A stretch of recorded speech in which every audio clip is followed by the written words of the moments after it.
This is how to change desktop folder icons on Windows 11. First, make a new folder by right-clicking the desktop, hovering over New, and clicking Folder. You can change the name of the folder here if you'd like, then click off of it, right-click the folder, go to the bottom where it says Show More Options, go to the bottom where it says Properties, go to the last tab that says Customize, and then go to the bottom where it says Change Icon. Here you could scroll through the options, find your favorite, and then click it, hit OK, and then hit OK again. It should change now, but there's more options than that. If you go to the same place as before, the little scroll bar, it'll say shell32.dll at the end. You can replace it with a number of different things. I have a sticky note full of them. I will put this in the description box below so you can just copy paste them.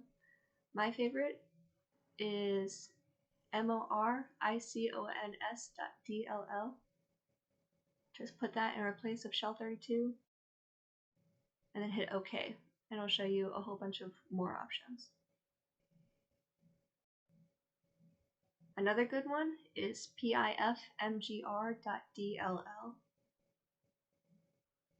Hit OK, and these are the ones I use the most.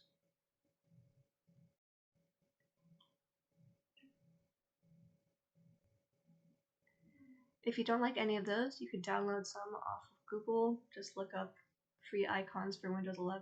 There will be a whole bunch of different sites. Do it at your own discretion.